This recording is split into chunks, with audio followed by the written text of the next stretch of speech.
Tervetuloa Jerusalemin studio-ohjelmaan. Ja tässä kanssani on tuttuun tapaan Pekka Sartola. Tervetuloa. Kiitoksia. Pekan kanssa keskustelimme, että mistä aloitamme, ja ajankohtainen asia on nyt tämä Palestiina ja Israel, ja Palestiinan tunnustamisesta on kovasti nyt puhuttu viime aikoina.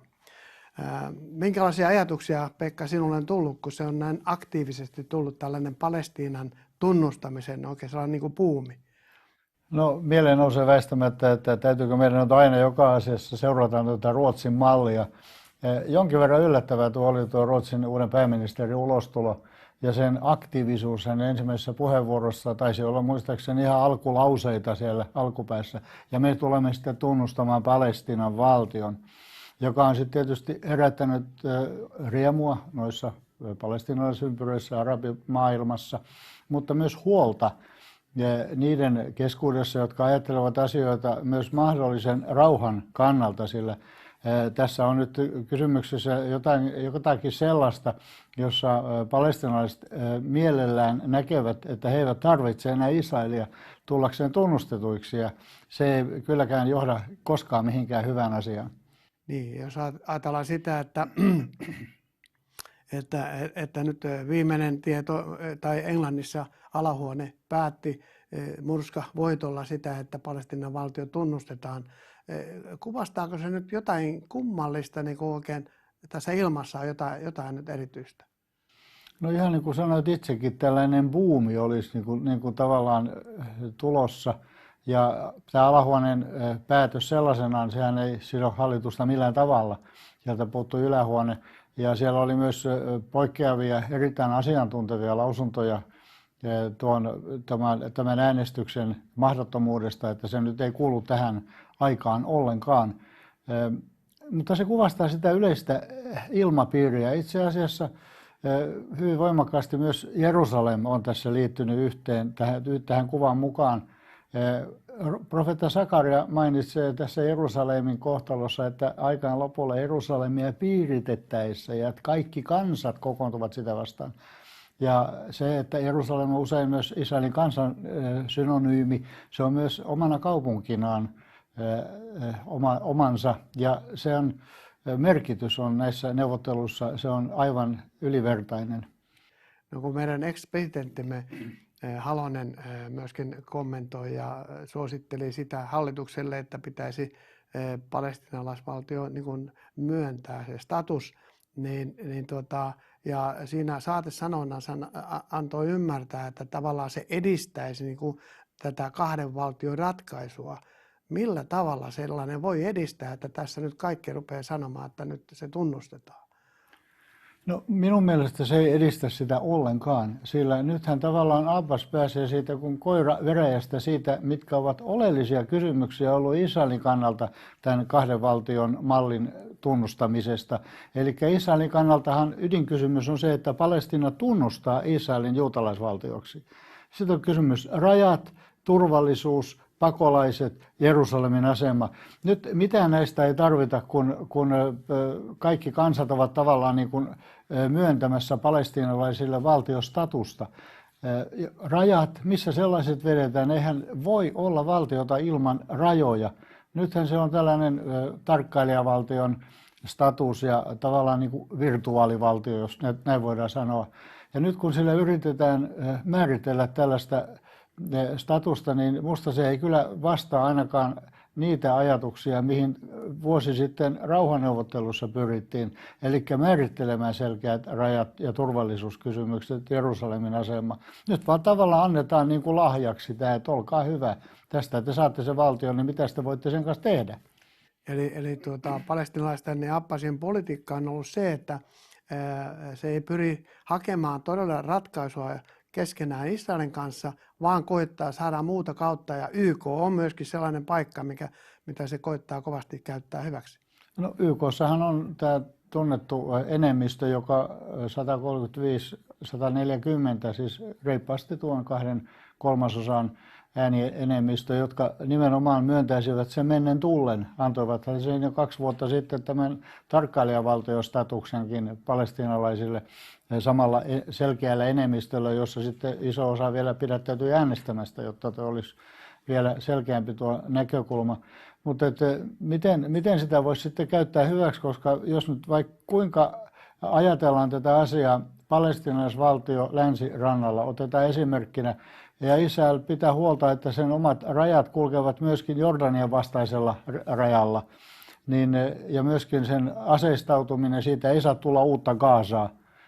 Ja millä tavalla se voisi olla elinkelpoinen ja toimia? Se on täysin mahdoton ajatus ilman Israelin hyväksymistä. Aivan. No, jos ajatellaan sitten sitä, että kun periaatteessa niin se osapuoli pitäisi olla ensinnäkin valtio, palestiinalaisvaltio, ja toiseksi, että sillä ei ole toimivaa hallitusta, joka on kykenevää keskenään edes tulemaan toimeen, millä tavalla se voi neuvotella näin tulehtuneessa tilassa niin kuin israelaisten kanssa. Juuri näin. Ei heillä ole hallitusta. Heillä on hallitus, jossa on Hamas, joka hallitsee Gazaa, ja heillä on PLO, joka hallitsee sitten länsirantaa joltain osin. Miten he tulevat keskenään toimeen, se on täysin mahdoton kysymys, koska nehän taistelee koko ajan keskenään vastakkain eri asioista. Abbas ei pääse hallitsemaan Gazaa, joka olisi tietysti edellytys, jos puhutaan valtiosta, joka olisi tavallaan yhtenäinen. Tai tuleeko sitten 2 valtiota, Gaza, ja sitten, josta tulisi varmaan sitten Hamastaan tai jotain muuta vastaavaa, ja sitten Palestiina länsirannalla, mutta kun he eivät itsekään hyväksy tätä, koska heidän mielestä koko tuo alue on yhtenäistä Palestiinaa. Aivan. Mä luen tässä erään tällaisen mielenkiintoisen pätkän, josta voidaan keskustella. Tämä on laajempi osan yhdessä kirjassa, josta sä kerrot myöhemmin, niin tällainen Suhair Moksen, PLO:n johtava jäsen hollantilaisen Trouw-lehden haastattelussa 1977, eli se on Kippur-sodan jälkeen. Mä luen sen. Palestiinan kansaa ei ole olemassa. Palestiinalaisvaltion perustaminen aiheuttaisi sen, että taistelu Israelia vastaan jatkuisi meidän arabien yhtenäisyyden vuoksi. Todellisuudessa nykyisin ei ole mitään eroa jordanialaisen, palestiinalaisten, syyrialaisten, libanonilaisten välillä.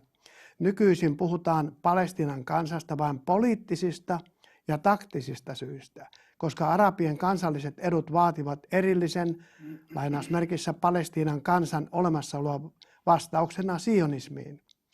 Taktisista syistä Jordania, joka on suvereinen valtio määriteltyinen rajoinen, ei voi esittää vaatimuksia Haifan ja Jaffan suhteen, kun taas palestiinalaisena hän voi, siis tämä kirjoittaja, voi epäilemättä vaatia Haifaa, Jaffaa, Persevaa ja Jerusalemia.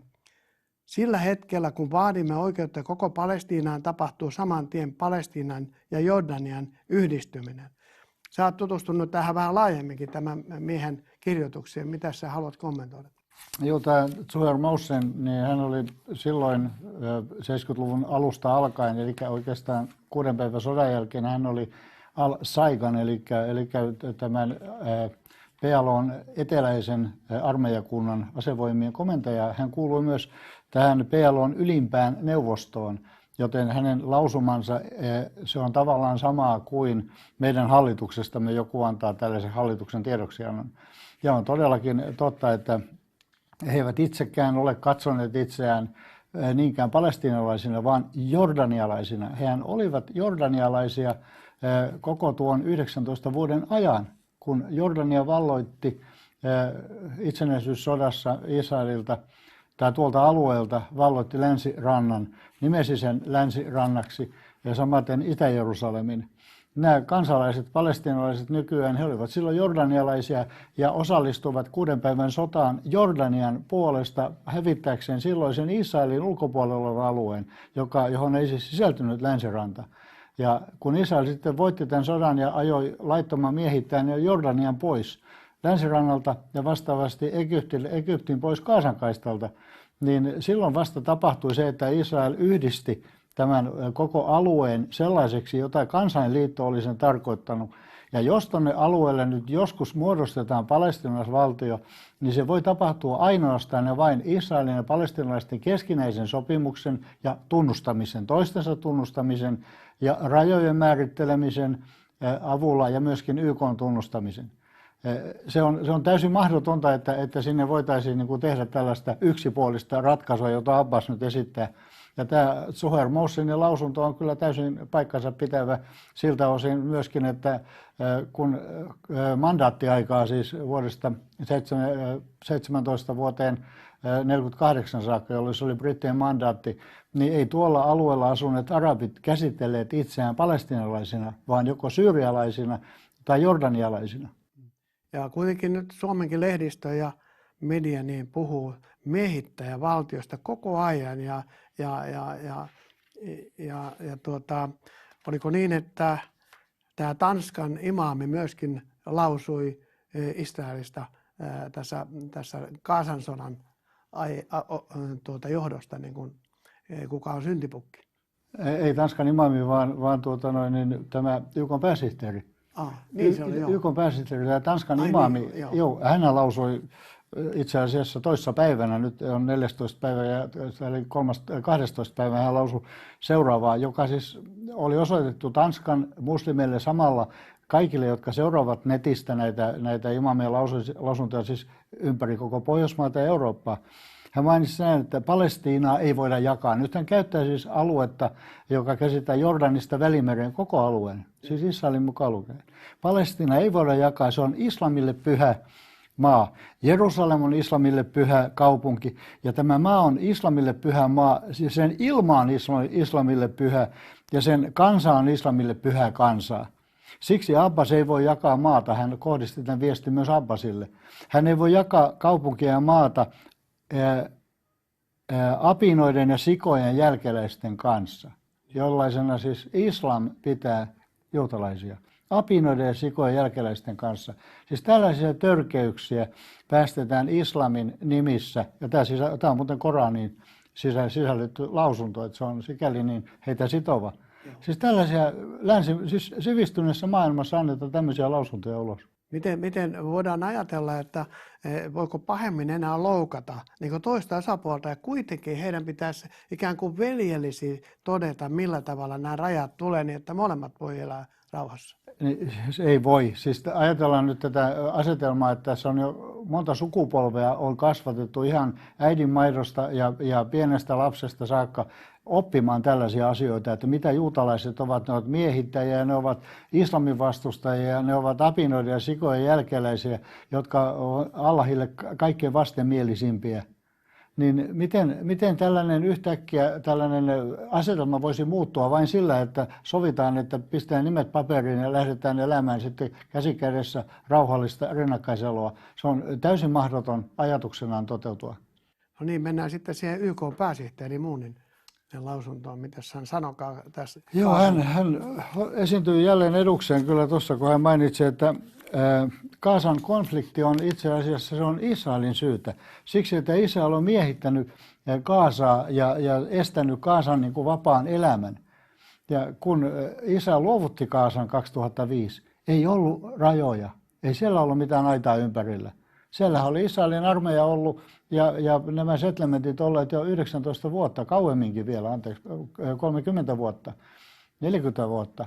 Ja ei silloin ollut mitään muita esteitä vapaalle liikkumiselle. Ja nyt yhtäkkiä, ja sitten kun sieltä alkoi raketteja tulla, niin sinne alkoi syntymään myös aita. Ja terroristi-iskuja tehtiin, niin sinne syntyi aita. Mutta ei Israel ole miehittänyt sitä, sillä koko sana miehitys, se on täysin vastoin kaikkea siis määritelmiä ja kaikkea sitä, mitä alueella tapahtuu. Miten YK:n pääsihteeri voi lähteä mainitsemaan, että Israel miehittää Gazaa, jos se valvoo rajoja, että sieltä ei tulla tekemään heidän puolelleen mitään laittomuuksia? Eikö miehityksessä olisi silloin Israelin sotilaat paikan päällä? Joo, siis itse asiassa miehitys on kansainvälinen termi ja mä olen se tässäkin teoksessa ottanut oikein tarkoitushakuisesti esille. Ja tämä on ihan kansainvälinen määritelmä. Tämä koskee miehitystä, siis tämä on... Miehitys on toimenpide, jossa valtion armeija valloittaa toisen valtion alueen ja ottaa sen hallintaansa. Ja sitten mainitaan erilaisia tapoja, miten tämä miehitys voi tapahtua eri sotien yhteydessä.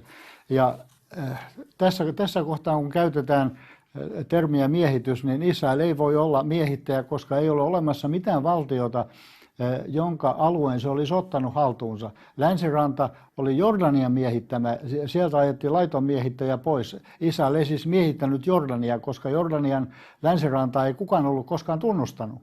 Sama koski Gazaa.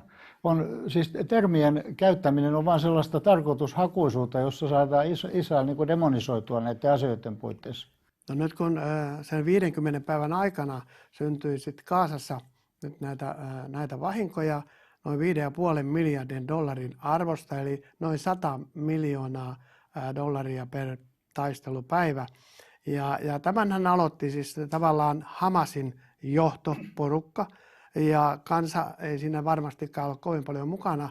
Nyt kun sitten syntyy tällainen 5,5 miljardin dollarin vahingot, niin nyt sitten kaikki valtiot, jotka on tässä ympärillä olleet USA mukaan lukien, niin ovat nyt antamassa sitten avoimesti rahaa, ja eikä ne paljon siinä sitten ihmettele.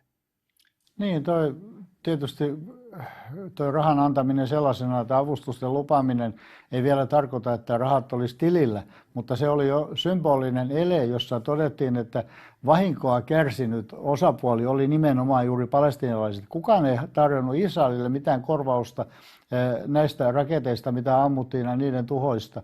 Ja jos tietysti olisi ollut huomattavasti vähäisempiäkin, mutta joka tapauksessa jälleen niin kuin palestiinalaiset ja Hamas saivat niin kuin kansainvälisellä areenalla tällaisen symbolisen voiton. Te näette nyt, että kaikki maailma tukee meitä ja antaa meille rahaa. Toisaalta niin se pitäisi myös korvamerkitä. Se pitäisi tasan tarkkaan valvoa, mihin se raha menee. Sillä aikaisemmissa sodissa, kun näitä rahoja on annettu myös EUn puolelta, Maailmanpankin puolelta, YKn puolelta ja Yhdysvallat, iso rahoittaja, niin Hamas on käyttänyt osan niistä näiden tunnelien tekemiseen ja omaan asevarustelunsa. Esimerkiksi Israelissa laskettiin juuri, että nuo tunnelit, joita he tuhosivat, olivat laskeneet paljonko niiden rakentaminen on maksanut, vähintään $3 miljoonaa per tunneli. Ja kun niitä on sentään tehty noin 50, yli 50kin, niin siitä tulee jo yli 1,5 miljoonaa, jotka oli tarkoitettu asuntoihin, päiväkoteihin, sairaaloihin, mutta niistä tehtiinkin tunneleita. Ja nyt tulee vastaava elementti jälleen esille uudemman kerran. Kuka valvoo tuolla alueella, jota Hamas kontrolloi? Miten nämä rahat ja rakennustarvikkeet, joita sinne viedään, niin miten ne kontrolloidaan? Joo, ja ainakin oli jostakin lukevina niin, että Hamasin johtajat nyt tässä yhteydessä ovat hyvin hyökkäävästi ja uhanneet edelleen ikään kuin sitä vihamielisyyttä Israelia kohtaan, että ei minkäänlaista ikään kuin sellaista leppymistä tai rauhallisuutta ei heidän puheessaan ole. Joo, toi on ihan totta. Luin vastaavan artikkelin myöskin arabilehdistä, jossa niin kuin ilkuttiin tavallaan Israelia, että sanotaan, että tähän piti meille ja vielä 20 tunnelia tänne te ette pystyneet nujertamaan meitä ollenkaan. Tämä asetelma on jotenkin täysin niin kuin väärä. Israel toimittaa muun muassa veloituksetta sähköä Gazaan. Se on toimittanut, se auttaa heitä kaikki mahdollisin tavoin, toimittaa sinne tavaraa, aseita, ei aseita vaan rakennustarvikkeita ja sairaalatarvikkeita, lääkkeitä, ruokaa ja kuitenkin he saavat koko aika kaiken silmilleen. Heitä ei niin kuin noterata ollenkaan tällä osa-alueella. Katsotaan, että se on heidän oikeutensa, koska he miehittää jotain vaata, heidän pitää pitää sitten tuosta maasta huoli. No sitten Obama ja sitten USA:n muutkin puheenpitäjät ovat kovasti tuominneet näiden rakentamisen jatkumisen tuolla Jerusalemissa ja jollakin muillakin alueilla, niin, jotka nyt ilmeisesti pitäisi olla niin kuin mahdollisia. Joo, tämä oli mielenkiintoista, että Obama otti jälleen ja John Kerry muun muassa ottivat kantaa tähän, kun noin, olisiko siitä nyt hieman runsas 2 vuotta, ennen kuin alkoi nämä uudet neuvottelut, se kierrosta ja alettiin puhumaan siitä, niin Israel sopi, että he jäädyttävät tuon alueen rakentamisen. Kyseessä on 2600 asunnon rakentaminen Talpiotin ja Ramat Rahelin kibbutsin väliselle alueelle, joka on juridisesti Israelin aluetta, kunnes toisin sovitaan. Se on niin sanottua C-aluetta ja kuuluu Jerusalemin esikaupunkialueisiin. Ja nyt Obama mainitsi, että se on kansainvälisen lakien vastaista rakentaa näitä asuntoja sinne, kun Netanyahu ilmoitti nyt, että he myöntävät tämän rakentaminen saa siis alkaa. Ei se voi olla sitä, koska kartastakin näkyy hyvin selvästi, että tämä alue kuuluu C-alueeseen, jotka on Israelin ja palestiinalaisten välillä sovittu sellaiseksi alueeksi, joka on Israelin hallussa, kunnes toisin sovitaan. Eli molempien pitää hyväksyä se sopimus. Mutta kyllähän USA:n täytyy tuntea asiat hyvin syvältä, hyvin, mikä on niin kuin totta, mutta siitä huolimatta heidän puheenvuoronsa viittavat niin kuin he eivät tuntisi asioita. Tämä on hämmästyttävä. Kyllähän, eihän ne asiat mitään salaisuuksia ole. He ovat itse olleet jokaista sopimusta valvomassa ja masinoimassa, että ne sopimukset syntyy. Ja laatineet karttaluonnoksia tuostakin. Ja nämä on kaikki aivan sellaista julkista kamaa. Ei tässä ole mitään salaisuutta, miten nämä asiat etenee. Ei ole olemassa mitään muuta voimassa olevaa sopimusta kuin Oslo 2 toistaiseksi Israelin ja palestiinalaisten välillä. Ja jossa on sovittu monta asiaa, mutta palestiinalaiset ovat rikkoneet niistä aika montaa. Ja viimeksi tämä valtiotunnustaminen oli räikeä rikos vastaan, mutta ei kukaan tullut näihin kiinnittävän huomiota. Eli he saa tehdä mitä vaan ja Israelia velvoitetaan taas toimimaan kaikkien sääntöjen mukaan. Joo, tätä me tulemme tulevissa ohjelmissa seuraamaan kaikkia, mutta tässä vielä lopussa haluaisin keskustella vähän, mitä tapahtuu nyt tämä ISISin valloituksessa kulussa ja siellä on monenlaista mutkikasta asiaa koskien Turkkia ja näitä. Siellä ei oikein tiedä, kuka sotii ketäkin vastaan. Tämä on aika vaikea tilanne. Kyllä tämä siis ISIS sellaisenaan ryhmänä, jota se nyt, ja toimintamallina, jota se nyt edustaa, niin sen tulevaisuus on täysin mahdotonta. Ei kukaan, sillä ei ole ystäviä laisinkaan. Sillä on vain omia joukkoja, jotka taistelee sen joukossa ja saa sitten siitä palkkaa. Siltä puuttuu kansan syvin rivien tuki, siltä puuttuu kaikki tunnustaminen. Tietysti noita ääriryhmiä eri puolilla on, jotka tunnustaa ISILin ja haluaa liittyä siihen, mutta ne ovat kaikki terroristiryhmiä, niin kuin ISIL itsekin on. Turkki on hyvin kiusallisessa tilanteessa, koska se taistelee samalla PKK:ta, eli kurdien tällaista itsenäistymiseen tähtävää vastarintaliikettä vastaan, eikä näe ollenkaan tarpeellisena auttaa kurdeja tuolla Syyrian puolella. Ja ISIS saa aivan vapaasti sitten mellastaa ja teurastaa heitä, jos haluaa, koska länsimaatkaan eivät pysty olemaan siellä paikan päällä. NATO ei voi olla siellä, koska Turkki kieltää Naton joukkojen tai Naton koneiden lentämisen sinne. Turkki on NATO-maa, mutta se pystyy näissä asioissa kyllä olemaan itse päättävä elin. Ja vastaavasti kurdit, joita on noin 30 miljoonaa, niitä asuu myös Syyrian puolella, Irakin puolella ja Iranin puolella. Et heillä olisi niin kuin tällainen 4 valtiosta koostuva Kurdistan olisi tavoitteena, mutta heiltä puuttuu sitten tämä tietty yhtenäisyys.